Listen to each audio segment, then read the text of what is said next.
सुप्रभात प्रिय विद्यार्थियों।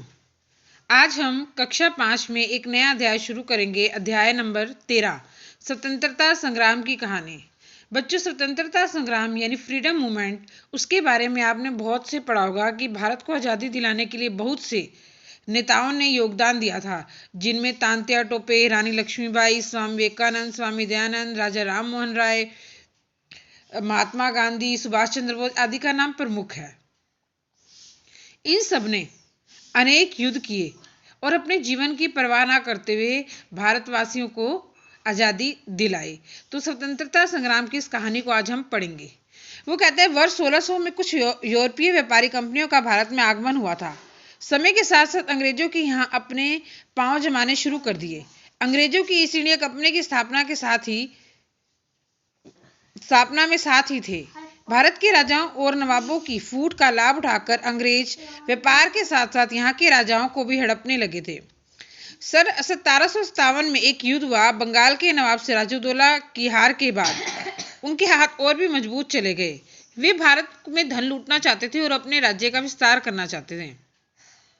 उस दौरान बच्चों, मैसूर के टीपू सुल्तान, कित्तौर की रानी चिन्नम्मा, असम के राजा तीरथ सिंह आदि वीर सेनाओं ने उन अंग्रेजों से टक्कर ली और अपने बल पर उन्हें कुचल दिया।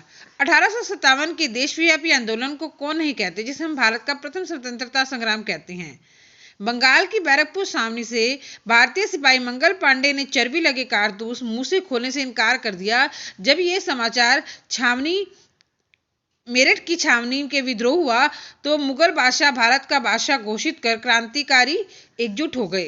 पंजाब, राजस्थान, बंगाल आदि अनेक स्थानों पर विद्रोह हुए। झांसी की रानी लक्ष्मीबाई ने वीरता से टक्कर ली और वीरता को प्राप्त हुई।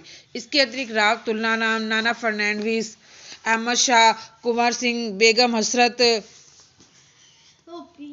आदि इन्होंने भी अंग्रेजों ने इस विद्रोह को क्या किया, निर्दयता पूर्वक कुचल दिया।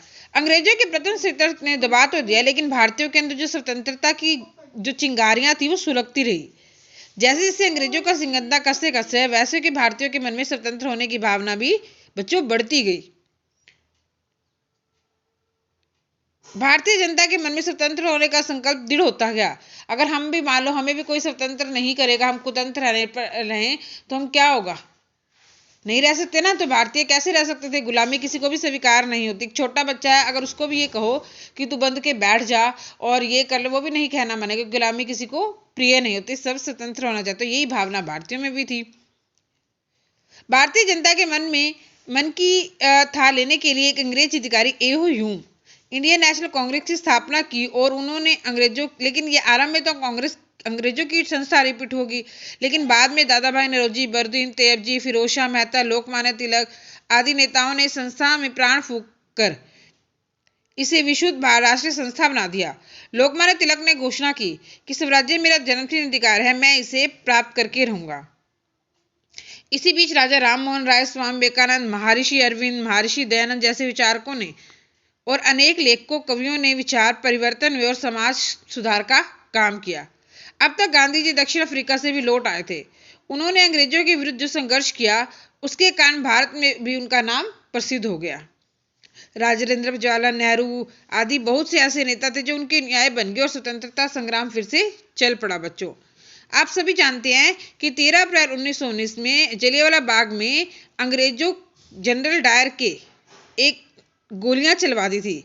इसमें बहुत से बच्चे, हजारों नर नारी मारे गए थे। सारा देश हैरान हो गया था। बच्चों, आप सभी जानते हैं ना जलियांवाला बाग हत्याकांड।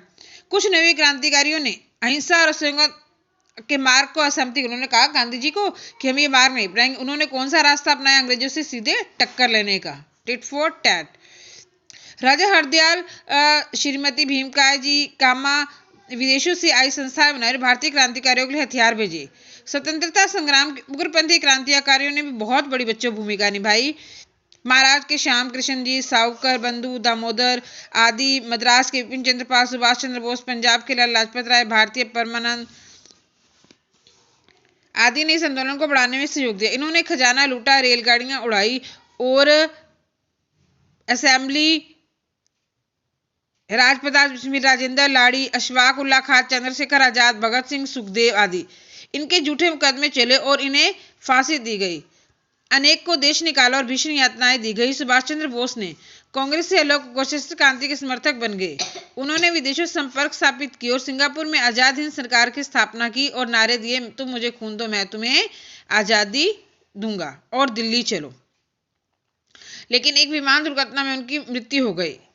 गांधी जी ने असहयोग आंदोलन सारे देश में फैल गया, नेताओं को जेलों में डूसा गया। अंत में यह तय हुआ कि अंग्रेज भारत छोड़ देंगे और धीरे धीरे भारत 2 राष्ट्रों में बंट गया। बच्चों, किस किस में, आप सभी को पता है किस किस में बटा था?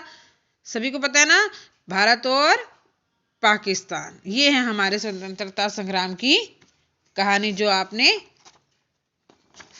पढ़ी।